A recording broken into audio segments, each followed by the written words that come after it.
एक सबसे पहले तो एक चीज बताऊं आपको। अगर आप मेरी रिलीजन की बात कर रहे हैं, इन जनरल रिलीजन की बात कर रहे हैं, इन जनरल पृथ्वी की बात कर रहे हैं? नहीं नहीं नहीं, मैं सनातन धर्म की बात कर रहा हूँ। अगर सनातन की बात कर रहे हैं, जी। देखिए सर, सनातन के अंदर जो ज्ञान लेने की कई सारी चीजें हैं, कुछ वेद हैं, कुछ पुराण हैं, कुछ उपनिषद हैं, और इन सब का एक ही फॉर्मूला है कि आप चार चीजों पे बेस होके अपनी नॉलेज को ग्रहण करें। वो चार पैरामीटर्स क्या हैं सर? सबसे पहले कर्म। एक सनातनी का सबसे पहले होता है कि वो कर्म पे विश्वास रखता है। दूसरा, ज्ञान पे उसकी आस्था होती है। तीसरा, भक्ति भाव से वो अपने जीवन को बताता है। और चौथा होता है योग। इन चार चीजों को लेके जो भी नॉलेज गेन की जाती है, वो सनातन की नॉलेज, ये विचारधारा है सर। सनातन एक्चुअली सही मायने में सब बड़ी सारी कहानी जिससे सुनते हैं, सनातन इज अ फिलोसफी, है थॉट प्रोसेस, मान के चलिए। धर्म का नाम अब वो किताब जी में मिलेगी नहीं, जी वेद में सनातन जी नहीं मिलेगी आपको, पुराण में जी जी, सनातन नहीं मिलेगा सर। वो बिल्कुल बिल्कुल ठीक है, बिल्कुल ठीक है। ये जो ये विचारधारा, मैं विचारधारा। आपकी बात मानकर चल रहा हूँ, ये जो विचारधारा है, इसका आरंभ कब हुआ? सर देखिए, इस विचारधारा को सनातन इसलिए कहते हैं बिकॉज ये माना जाता है कि ये इटर्नल। मैंने ये नहीं पूछा, इस विचारधारा का आरंभ कब हुआ? सर देखिए, जो डॉक्यूमेंटेड हमें मिलता है वो सतयुग में मिलता है। आज से काफी हजार साल पहले, 4800 का तो सतयुगी पीरियड डिफाइन किया गया है, मतलब जो भी अपने चलिए, लिटरेचर में है। मैं आपके लिए चार आसान युग कर किए गए हैं, देता हूँ, सतयुग मैं से मिलता आपके लिए है। आसान कर देता हूँ, आसान कर जी। देता हूँ। ठीक है, आसान कर देता हूँ। वेद से पहले ये विचारधारा मौजूद थी। सर देखिए, वेद इज अ नॉलेज जो कुछ पीरियड में डॉक्यूमेंट करी गई। वेद की जो नॉलेज थी वो अनडॉक्यूमेंटेड तो सबसे पहले सतयुग में थी। और उसके अंदर जब ये नॉलेज दी जाती थी तो ये बताया जाता था कि इसमें 33 कोटि देवी देवता थे हमारे, जिसमें हमारे बारह आदित्य, मैं सूरज, आपसे पूछना चाह रहा रुद्र, हूँ, मुझे वो वासु। डिटेल्स, माशाल्लाह, मुझे डिटेल्स आप दे रहे हैं, आप काफी नॉलेज वाले हैं। मगर मैं ना जी प्रिसाइजली उस सवाल के साथ स्टिक रहना चाह रहा हूँ। जी। वेद से पहले ये विचार डॉक्यूमेंटेड नहीं पूछा, वेद जब आए, वेद से पहले ये विचारधारा मौजूद थी, जो वेद आप तो ये सर चार कलयुग में आए हैं। वेद कलयुग में आए हैं। जी। वेद इस पीरियड में लिखे गए हैं, इस वाले युग में। इससे तीनों लिखे पहले जो युग नहीं, थे नहीं, उसमें वेद सतयुग के श्रुति के अंदर, रूप में चलता था, डॉक्यूमेंटेड नहीं था। सतयुग के अंदर वेद थे। ठीक सर, अनडॉक्यूमेंटेड, जी, अनडॉक्यूमेंटेड वेद थे। इसका श्रुति के रूप मतलब में ये चलता है, जी जी, ईश्वर के प्रकाशित मानते हैं वेदों को आप? था। प्रकाशन तो अभी हुआ ना सर।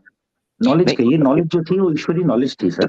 ईश्वरी नॉलेज ही कह लें आप। ईश्वर के प्रकाशित का मतलब ये है कि ईश्वर ने इनका प्रकाश विद्वानों के ऊपर डाला, हाँ, मतलब ऐसे ही मानते हैं इल्यूमिनेट ना? किया। इल्यूमिनेट किया इल्यूमिनेट सर। किया, इल्यूमिनेट किया, एनलाइटन कर दिया उनको। अब जी मैं जी। आपसे ये जानना चाहता हूं कि इसका मतलब ये है कि जितनी फिलॉसफी विचारधारा फूटी है वो वेद से फूटी है, आरंभ वहां से हुआ है। नहीं नहीं नहीं नहीं नहीं, देखिए सर, नहीं, ऐसा नहीं। देखिए, एक बात समझिए, मैं इसमें आपको टोकूंगा सर। देखिए सर, वेद में केवल चार तरह की नॉलेज है। देखिए, पहले ऋग्वेद है, उसमें हिम्स हैं जो कि 33 कोटि देवताओं के प्रेजिंग के लिए। सेकंड में हमारे यहाँ पे यजुर्वेद है, जिसके अंदर प्रीस्ट के लिए हिम्स और प्रैक्टिस, यज्ञ करने मैं की असल में, प्रोसेस देखें है। देखें, ये मेरे लिए इररेलेवेंट डिटेल इसलिए हो जाएगी। मैं फोकस ये कर रहा हूं कि जिस विचारधारा को आप सनातन धर्म के नाम पर हमारे सामने रख रहे हैं, क्या वेद में उनका कोई लिंक हमें मिलता है या नहीं? किस चीज क्योंकि का सर? वेद तो सृष्टि के आरंभ में मौजूद है, मनुष्य के सबसे पहले। Veda was one of the knowledge, yes बिल्कुल थी, बट ये वेद तो ही नॉलेज उसमें थी, ये नहीं है सर, ऐसा नहीं नहीं। नहीं नहीं नहीं नहीं, मैं जो मेरा मकसद है कहने का वो ये है, वेद से की विचारधारा मिलती है, क्योंकि सनातन धर्म का परम प्रमाण वेद है, परम प्रमाण। F&O strategies. Choose ready-made strategies or customize. परम प्रमाण। सर वेद परम प्रमाण है, ये बिल्कुल आप किसने कह दी सर? ये मनुस्मृति ने देखिए कहा सर, है, नहीं नहीं, महानु जी ने। मनुस्मृति सर, देखिए मनुस्मृति हो गए, और ये जो आपके क्या कहते हैं सत्यार्थ प्रकाश वगैरह हो गए, ये तो जैसे आपके यहाँ अहमदी हैं, और कुछ सर इस तरीके से ऐसे उन लोगों की सेक्ट की किताब है। सत्यार्थ प्रकाश की बात मैंने की ही नहीं। मैं मनुस्मृति, जी मनुस्मृति किसकी है? सर, ये डॉक्यूमेंटेड किताबें अभी कलयुग में लिखी गई हैं। जी जी जी, आप कलयुग ये कह रहे हैं। ये ये मनु जी जैसे का समय कब है? मनु जी का समय कब अर्थ, है? कौटिल्य का अर्थशास्त्र और मनी शास्त्र एक ही टाइम के करीब करीब है सर, ये अभी लिखे वेरी गए गुड। करीब करीब 100 अब डेढ़ मैं सौ ये साल पहले। अब मैं ये जानना चाह रहा हूं, कि जो चार चीजें आपने रखी हैं, अभी मैं इस चीज पर नहीं आ रहा कि क्रिएटर के बारे में जो आपने चीजें रखी हैं, क्योंकि मैं जानना चाहता था कि हीलर हमें सनातन धर्म के बारे में या ईश्वर के बारे में बताएंगे, या वेद हमें बताएंगे कि ईश्वर क्या है। ये सर जानना देखिए, जो जरूरी नॉलेज मैं आपको बात बता रहा हूँ, अगर आप ऋग्वेद के अंदर उपनिषद के पार्ट में जाएंगे, ऋग्वेद के अंदर भी चार पार्ट हैं सर। आपको पता ही होगा, आप तो ज्ञानी हैं काफी, अपने नॉलेज मुझे लगता है काफी है आपके पास। तो उसके अंदर जो हमारे उपनिषद हैं, उसके अंदर सर पूजा, कि बियॉन्ड जो हमें 4 चीजों पे धर्म को आधारित करने के लिए कहा गया है, वो 4 चीजें आपको बताई मैंने। गीता में भी उसका वर्णन है। नहीं, गीता में भी इन 4 चीजों पे योग है। उपनिषद जो है वो वेद का पार्ट ही नहीं है। मैं तो संहिता की बात कर रहा हूँ। मैं वेद के जो संहिता ओरिजिनल मंत्र हैं उनकी बात कर रहा हूँ। संहिता सर तो मंत्र है, उसमें क्या करोगे? वो तो आपको पूजा करने के लिए, जैसे आप नमाज पढ़ रहे हैं, सलाद तो पढ़ रहे हैं, मंत्र पढ़ लीजिए। उसका ही अर्थ है ना आगे जो निकलता है। तो मैं ओरिजिनल टेक्स्ट की या ओरिजिनल उस ज्ञान की बात कर रहा हूँ जहां से ये परंपरा या विचारधारा शुरू हुई। बात तो एक मान के चलिए, जब टेक्स्ट धरती पे आ गया तो वो उतना ओरिजिनल कभी नहीं रहता। देखिए हमारा मानना है, आपका नहीं मानना होगा, आपके हिसाब से जो होगा। हमारे यहाँ पे जब मैनुअल इंटरवेंशन हो जाता है, श्रुति से जब उसको आप लिपि में लेके आ गए हैं, तो कहीं ना कहीं उसमें एक माइनर मैनुअल इंटरवेंशन हो जाता है। तो इसीलिए हमारे यहाँ पे विवेक को इस्तेमाल करके कहा गया है कि हर चीज को आप विवेक के इस्तेमाल से करिए। ज्ञान का एक पिलर बड़ा स्ट्रॉन्ग है सर।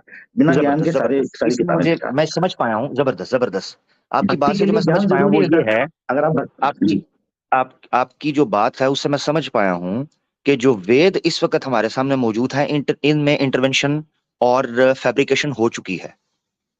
सर मैं दुनिया की किसी भी किताब जो आदमी ने आपने लिखी है, मैं आपसे जो मैं आपसे पूछ रहा हूँ उसको फोकस करके बता दें। देखिए सर, हो चुकी है, यही मैं सही समझाऊं? नहीं, आपने सर ये सही नहीं समझा। नहीं, आपने खुद बोला है कि जब लिपि के अंदर, आपने खुद बोला है हीलर भाई, आपने भी थोड़ी देर पहले खुद बोला था कि जब ये लिपि के अंदर आ गई तो मैं ये मानकर चलता हूं। आप नहीं मानते मगर मैं ये मानता हूं अपने लिए कि भाई इसमें चेंज हो चुकी है, हो चुकी है। चेंज नहीं कहा, मैं ये कहता हूं सर। मैं अभी रुकिएगा मैं जी ये ऑडियो सुनाने लगा। ऑडियो मैं आपकी सुनाने लगा सर। मैं आपकी ऑडियो सुना देता हूँ जी, मुझे 2 मिनट दीजिएगा, मैं आपकी ऑडियो सुना देता हूँ जी। भाई ने क्या बोला था ताकि किसी को भी गलत फहमी जो है वो ना कभी नहीं रहता। लेकिन हमारा मानना है, आपका नहीं मानना। ये देखिएगा जी, ओरिजिनल उस ज्ञान की बात कर रहा हूँ जहां से ये परंपरा या विचारधारा शुरू हुई। बात तो मान के चलिए, जब टेक्स्ट धरती पे आ गया तो वो उतना ओरिजिनल कभी नहीं रहता। लेकिन हमारा मानना है, आपका नहीं मानना होगा, आपके हिसाब से जो होगा। हमारे यहाँ पे जब उतना ओरिजिनल नहीं रहता, ठीक है जी, आपने ये जुमले बोले तो यानी इसका मतलब ये है कि जो वेद इस वक्त हमारे पास मौजूद हैं ये ओरिजिनल नहीं है। सर ओरिजिनल वेद तो केवल श्रुतियों में था सर। इसका मोस्ट ऑथेंटिक वर्जन हमारे एक साइट है, गवर्नमेंट की साइट है। हीलर भाई सॉरी, हीलर भाई मैं क्षमा चाहता हूं, मैं आपको इंटरप्ट कर रहा हूं, जरा सुनिएगा। ओरिजिनल तो श्रुतिज के अंदर मौजूद था, इस वक्त जब लिख दी गई लिपि के अंदर ये मौजूद नहीं, ऐसे ही है ना? नहीं सर, मौजूद नहीं है। उसका क्लोजेस्ट वर्जन जो है वो वैदिक हेरिटेज के साइट पे है। बड़ी सारी किताबें छपती हैं, क्लोजेस्ट है, ओरिजिनल नहीं है, ऐसे ही है सर। ओरिजिनल तो केवल श्रुति ही थी ना सर। अब नहीं, मेरा मुराद नहीं, मैं आपके मुंह से सुनना चाह रहा हूँ, नहीं है ना ये ओरिजिनल, आप बोल दें नहीं है। जो वेद इस वक्त हमारे पास मौजूद हैं वो ओरिजिनल एज इट इज जैसे श्रुति में थे नहीं है सर। खाली कोई भी स्क्रिप्चर जो आदमी ने लिख सर, मैं वेद की बात, हीलर भाई मैं वेद की बात कर रहा हूँ जी, नहीं है एज इट इज जैसे ओरिजिनल थे। श्रुति के जैसे हैं ये मुझे नहीं पता। नहीं आपको नहीं पता। आमिर भाई और हीलर साहब, मैं थोड़ा सा इंटरप्ट करूंगा। गुफ्तगू जो है वो क्लोज कर लेते हैं। हाँ, बहुत दूर चलेंगे, इसको निकालें। ठीक सर, ये वाला पॉइंट तो है सर, हम उस पॉइंट पे आ जाते हैं बिकॉज़ ये तो जी मैं असल में इसमें ये जो बेस में बात कर रहा था 2 मिनट में निपटा लें, 2 मिनट में निपटा लेते हैं। जी अच्छा हीलर भाई, ये अभी क्रक्स निकल कर आ गया आपकी तरफ से। एक पॉइंट जो बड़ा इंपॉर्टेंट है कि वेदास अपनी ओरिजिनल फॉर्म के अंदर नहीं है जब से लिपि के अंदर है, श्रुति की फॉर्म में अपनी ओरिजिनल जो टेक्स्ट हमारे सामने है। जी ठीक है कोई बात नहीं, वही बात है। 2 मिनट इसी में लग जाएंगे, मैंने आगे बात करनी है, 2 मिनट इसमें लग जाएंगे। अच्छा, अब मैंने ये चीज आपसे जानने की कोशिश करनी है इन वेदास, क्योंकि देखें जो उपासना कांड है या इवन कर्म कांड, ये वेद के सब्जेक्ट्स के अंदर से उनके विषयों में है। ऐसे ही है ना, 4 बड़े विषय हैं जो वेद जिनको डिस्कस करता है, जिनमें कर्म कांड भी और उपासना और कर्म कांड। ठीक है, उपासना उसके अंदर है। पूजा की अभी बात चल रही थी, मूर्ति पूजा के वाले से कोई वेद का एक प्रमाण, अगर आप वेद में मूर्ति पूजा, इतनी लंबी बात आप मुझसे करें तो एक लाइन में क्लोज कर देता हूँ। वेद में कोई मूर्ति पूजा का वर्णन नहीं है। मैं इसीलिए मैं आने लगा वेद में। जी आप क्या कह रहे हैं जी, दोबारा बोलिएगा। आपका ये कहना था कि आप मुझे इतनी लंबी बात इसीलिए करना चाह रहे थे ना कि क्या मूर्ति पूजा वेद में है कि नहीं, ये पूछना चाह रहे थे। अगर आप हिलर भाई मेरे सवाल का तुरंत जवाब दे देते तो इतनी लंबी वाकई बात ना होती। जी बता दीजिए, मूर्ति पूजा वेद में मूर्ति पूजा का कोई जिक्र नहीं है। आप तस्दीक कर रहे हैं ना हिलर साहब? पहले भी बताया था आपको मैंने कि इसका जो वर्णन है सर हमारे पुराणों में ज्यादा है। आपको पता चलेगा मैंने इतनी लंबी बात क्योंकि अगर आप मुझे मौका देंगे अपनी बात, आप ये कह रहे हैं कि वेद में मूर्ति पूजा का वर्णन नहीं है, ऐसे ही है?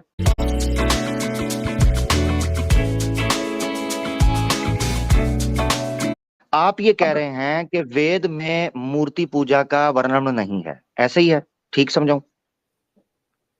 जी हाँ, उन्होंने यही कहा, हमारे यहाँ पे उन्होंने यही कहा है, यही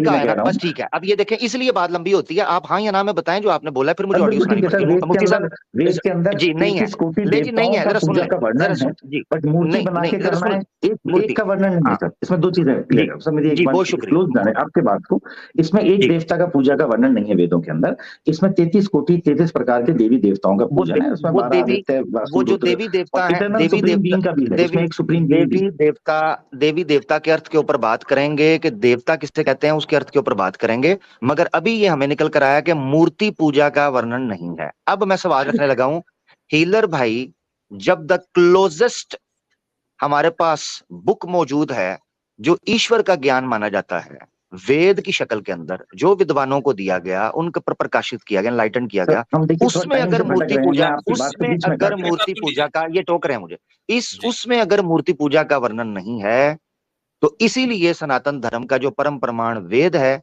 जब उसमें मूर्ति पूजा का वर्णन नहीं है, मुझे नहीं समझ आती कि मूर्ति पूजा इसके बाद फिर इसका मतलब है इंटरजेक्ट की गई, इंपोर्ट की गई। आपकी बात मैं एक जवाब दे एक लाइन में, आधे सेकंड में, ज्यादा लंबा आधे सेकंड, ठीक है सर। जैसे आप मतलब मैं किसी रिलीजन पे नहीं कह रहा, बट जैसे कुरान के अंदर सर नमाज का कहीं वर्णन नहीं है, सलात का वर्णन है, लेकिन हदीथों से आप सलात को नमाज को देखते हैं, ऐसा नहीं है, ऐसा नहीं है। कुरान में नमाज का नमाज तो तर्जुमा है ना, सलात का तर्जुमा है, सलात है ना सर। अब सलात तो कैसे की जानी है, सलात नमाज को तो कहते हैं। पूजा कैसे की जानी है, हाथ नाफे के ऊपर बांधना है, नीचे बांधना है, कैसे नमाज उसका ट्रांसलेशन है भाई, एक मिनट, सलात का ट्रांसलेशन है, सलात का ट्रांसलेशन है नमाज, तो ये कंफ्यूज ना करें कि नमाज का जिक्र नहीं है। और यही वजह है, अब आप सुन लीजिए ना मेरी बात, यही वजह है कि अगर आप अरबों में चले जाएंगे, उनसे पूछेंगे नमाज, तो उनको समझ भी नहीं पाएंगे कि क्या बात हो रही है, क्योंकि वो उर्दू या फारसी नहीं बोलते हैं। सुन लीजिए, ये सिर्फ ट्रांसलेशन है। आपको अरबों के सामने अगर बात करनी है तो आपको सलात का लफ्ज ही बोलना पड़ेगा। अब ये कि कैसे करनी है, अब मैं आपको बता देता हूँ। कुरान में रुकू का भी जिक्र है, कुरान में क़याम का, यानी खड़े होने का भी जिक्र है, कुरान में सजदे का भी जिक्र है, कुरान में अल्लाहू अकबर का भी जिक्र है, कुरान में यानी तस्बीह का भी जिक्र है, सारी चीजें। मैं बताता हूं, इनका मसला हल होने लगा है। सुनेंगे जी, मैं करता हूँ, मैं ऊपर नीचे हाथ करवाता हूँ उसका हाथ। हीलर भाई मुझे सुनेंगे, हीलर भाई सुनेंगे, आप सुनेंगे तो आपको पता चलेगा क्या है।